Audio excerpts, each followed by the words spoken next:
Semua bapak-bapak ini, kita semua, hidup kita pasti akan berakhir. Tapi pastikan bahwa selalu ada sumber pahala yang terus mengalir. Semua kita ini pasti akan mati jamaah sekalian. Tapi carilah, pastikan ada mesin pencetak pahala yang tidak akan berhenti. Itulah yang disebut pahala jariah. Allah Subhanahu wa ta'ala berfirman di dalam Al-Quran, dan inilah firman yang diulang-ulang oleh seluruh khatib Jumat. Insya Allah kita semua sudah berpuluh-puluh kali, bahkan beratus-ratus kali selama puluhan tahun kita mendengarkan ayat ini. Ya ayyuhallazina amanu taqullaha haqqa tuqatih. Allah berfirman, wahai orang-orang yang beriman, wahai orang-orang yang mengaku ada iman di hati kalian, bertakwalah kepada Allah dengan sungguh-sungguh. Beragamalah kalian dengan sungguh-sungguh, dengan lebih serius. Jangan setengah hati, jangan pilih-pilih, jangan malas beribadah. Hari ini harus lebih baik daripada hari kemarin. Besok kita semua, iman kita, akhlak kita harus terus tambah baik. Kepada orang tua terus tambah baik, kepada mertua harus tambah baik, kepada istri, kepada suami terus tambah baik, kepada anak-anak kita, cucu kita semua terus tambah baik, kepada tetangga harus lebih baik, kepada semua orang kita harus lebih baik. Maka Allah berpesan kepada kita semua, wala tamutunna illa wa antum muslimun. Wahai hamba-hambaku, janganlah kalian wafat dulu, jangan mati dulu, jangan meninggalkan dunia dulu sebelum kalian betul-betul menjadi muslim yang terbaik. Wafat la ilaha illallah, meninggal husnul khatimah. Kita semua berdoa di hari yang mulia ini, Sayyidul Ayyam. Insya Allah kita semua jamaah Masjid Al-Ikhlas, masjid yang tertib, masjid yang bagus ini, insya Allah kita semua tidak diwafatkan Allah sebelum kita semua menjadi muslim yang terbaik. Amin ya rabbal alamin. Jamaah sholat Jumat Masjid Al-Ikhlas yang sangat saya muliakan, sebelum saya menyampaikan khutbah pada siang hari ini, saya ingin mengajak seluruh hadirin sekalian untuk membaca Al-Fatihah, dengan harapan mudah-mudahan Allah memberikan kekuatan kepada saudara-saudara kita bangsa Palestina yang saat ini kurang lebih 14.000 korban jiwa yang telah meninggal. Di antaranya 5.000, hampir 6.000 lebih anak-anak kecil meninggal dunia. Kita kirimkan Al-Fatihah, mudah-mudahan Allah memberikan kekuatan, kesabaran untuk bangsa Palestina, dan mudah-mudahan bangsa Palestina segera menjadi negara merdeka.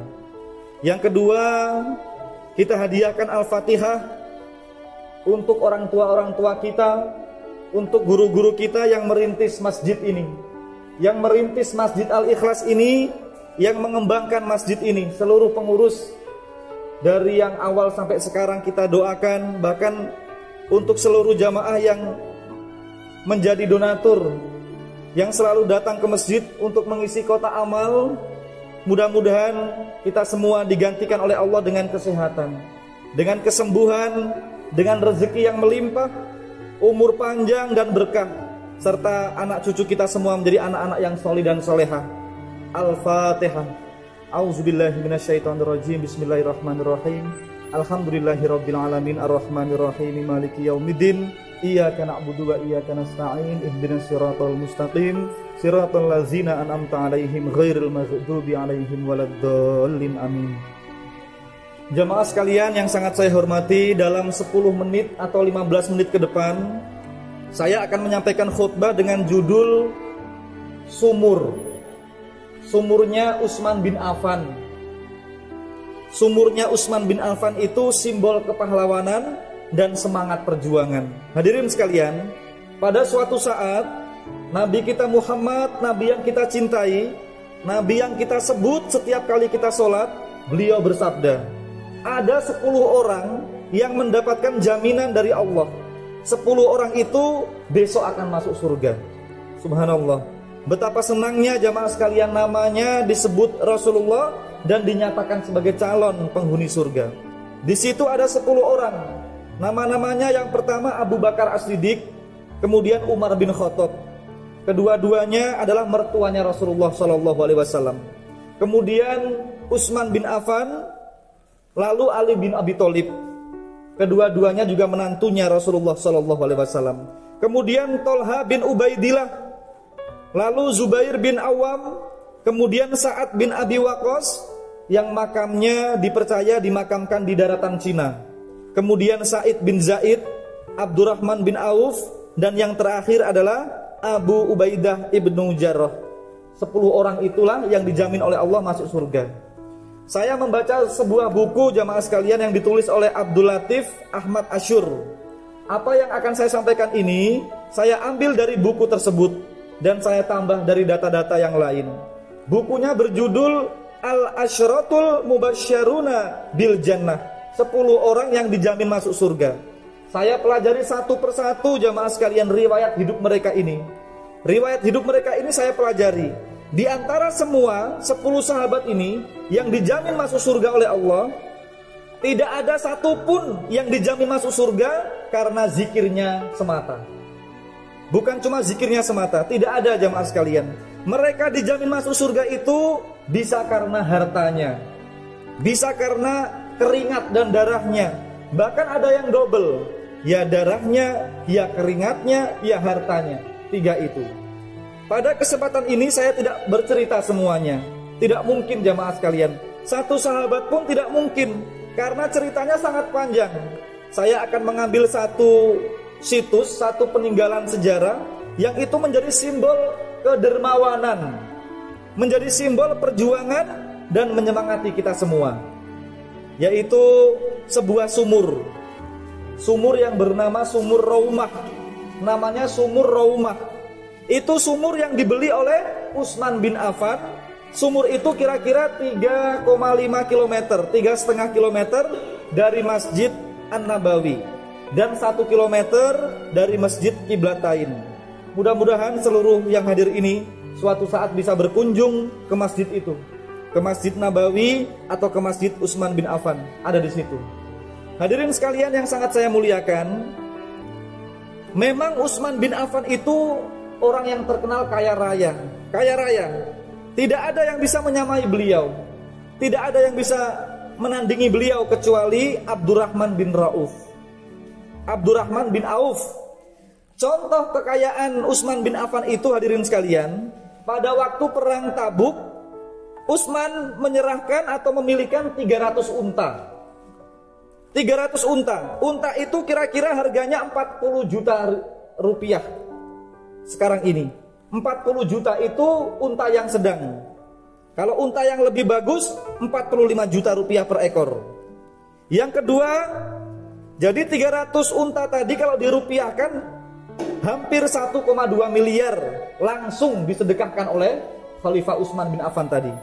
Yang kedua jamaah sekalian dalam bentuk dinar. Jadi Utsman bin Affan tadi beliau bersedekah 1000 dinar. Itu kira-kira 3,7 miliar cash. Diberikan cash oleh Utsman bin Affan. Jadi jamaah sekalian, ketika itu Rasulullah SAW beliau berpindah dari Mekah ke Madinah. Orang Mekah pada waktu itu biasanya banyak air. Air Zam-Zam itu melimpah. Ketika Nabi Muhammad dan rombongan sampai ke Madinah, ternyata di Madinah musim paceklik, musim kemarau, musim panas. Di sana kehabisan air. Hanya ada satu-satunya sumur. Dan itu sumur tadi itu miliknya orang Yahudi. Itu sumbernya masih mengalir. Namun siapapun yang ambil air di sumur itu harus bayar.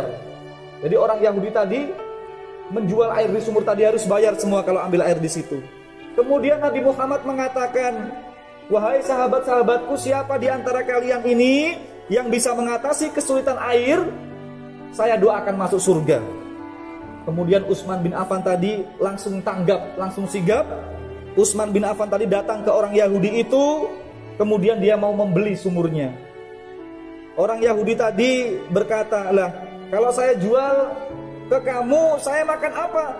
Uang penghasilan saya dari situ, dari sumur tadi." Utsman tidak menyerah jemaah sekalian. "Kalau begitu, sumurmu itu tadi saya beli separuh. Orang Yahudi tadi bingung, maksudmu bagaimana? Sumur dibeli separuh, gimana maksudnya? Utsman berkata, maksud saya hari Senin milik kamu, hari Selasa milik saya. Jadi selang-seling begitu. Yahudi tadi bilang, kalau begitu saya setuju, berarti saya masih punya kelebihan, masih punya keuntungan. Akhirnya jemaah sekalian dibeli oleh Utsman. Hampir berapa miliar waktu itu dibeli separuh. Dan alhamdulillah para sahabat tidak sampai kehausan. Tapi Utsman mengatakan kepada semua orang, wahai seluruh saudara-saudaraku, siapapun yang mengambil air itu, muslim tidak muslim, gratis. Gratis. Dan Utsman mengatakan kalau hari itu milik saya, misalnya hari Senin itu miliknya Utsman, tolong ambil air yang banyak.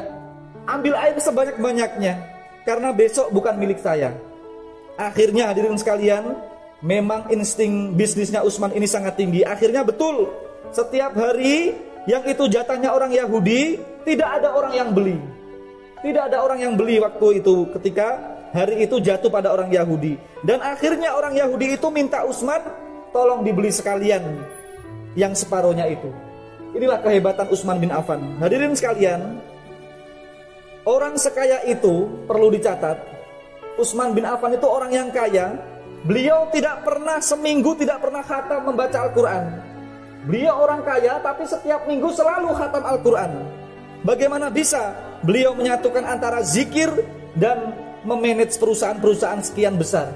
Luar biasa jamaah sekalian. Hadirin sekalian yang sangat saya muliakan, sekarang ini ya, sampai hari ini di sekitar sumur itu ya, insya Allah sekali lagi kita berdoa mudah-mudahan kita nanti semuanya bisa ke sana insya Allah. Ada sekitar 1.500 pohon kurma yang produktif, itu dikelola oleh Departemen Pertanian Arab Saudi. Penghasilannya itu dimasukkan di rekening. Sampai hari ini ada rekening namanya Utsman bin Affan. Berarti rekening itu adalah rekening tertua di dunia. Masya Allah, 1.400 tahun yang lalu sampai sekarang masih ada rekeningnya, itu Utsman bin Affan. Saya tidak bisa membayangkan jamaah sekalian betapa senangnya Utsman bin Affan. Hari ini sudah meninggal, tapi terus berjalan pahala mengalir kepada beliau. Di sebelah sumur itu ada masjid namanya Masjid Utsman bin Affan. Kemudian ada hotel berbintang 5 yang namanya juga Utsman bin Affan. Itu dikelola oleh bagian perwakafan dan itu hasilnya dipergunakan untuk mengangkat, menyelesaikan fakir miskin. Jadi sampai sekarang itu aset-asetnya Utsman bin Affan tadi ya, itu disumbangkan kepada fakir-fakir miskin. Kemudian jamaah sekalian, dari sumur itu kemudian mengembang kebun kurma. Dari kebun kurma kemudian bisa menjadi hotel. Hotel kemudian terus dikembangkan sampai hari ini. Sekali lagi saya tidak bisa membayangkan betapa senangnya kalau kita semua meninggal dunia, lalu kita masih punya pahala yang terus mengalir, terus ditransfer pahala. Semua bapak-bapak ini, kita semua, hidup kita pasti akan berakhir. Tapi pastikan bahwa selalu ada sumber pahala yang terus mengalir. Semua kita ini pasti akan mati jamaah sekalian. Kita semua pasti akan mati. Tapi carilah, pastikan ada mesin pencetak pahala yang tidak akan berhenti. Itulah yang disebut pahala jariyah. Hadirin sekalian yang sangat saya muliakan, uang yang bapak-bapak masukkan ke dalam kotak amal masjid, lalu bapak-bapak meninggal dunia, sampai kiamat bapak-bapak di alam kubur itu selalu ditransfer pahala. Mari kita beramai-ramai, kita menghidupkan Masjid Al-Ikhlas ini, masjid yang kita cintai ini. Jangan hanya kita memikirkan menghidupkan mesin motor, mesin mobil. Motor atau mobil itu bisa berjalan kalau ada bahan bakarnya. Masjid kita ini juga tidak bisa berjalan kalau tidak ada sumber infaknya. Melalui hari Jumat ini, kita ingat sumurnya Utsman. Sumur Utsman ini kita ingat bahwa kita hidup harus membuat sejarah. Kita hidup harus melahirkan sumber pahala jariyah. Hadirin sekalian, cerita saya hentikan. Sekarang saya ingin menarik pelajaran. Yang pertama adalah bahwa hidup kita ini harus disatukan antara zikir, antara ibadah dan bekerja. Bekerja silahkan, tetapi jangan lupa zikir, jangan lupa beribadah. Silahkan, tetapi jangan lupa ada jam-jam di mana kita harus bekerja, dan tidak boleh kita menggantungkan atau berharap kepada orang lain. Kita umat Islam harus mandiri, harus tegak berdiri. Itu yang pertama. Utsman bin Affan, jamaah sekalian, beliau memanage sekian perusahaan besar. Beliau bisa membaca Al-Quran khatam setiap pekan. 1 minggu sekali khatam beliau. Kita mohon ampun kepada Allah. Usaha kita tidak terlalu banyak sebanyak Utsman bin Affan, tapi ada yang setahun belum pernah khatam Al-Quranul Karim. Itu yang pertama. Yang kedua, sebagaimana saya katakan tadi, itu adalah bagaimana kita ini punya tabungan. Kita harus punya tabungan, jemaah sekalian, yang dimana setelah kita meninggal dunia, tabungan itu bisa menyelamatkan kita dari siksa kubur dan dari siksa neraka.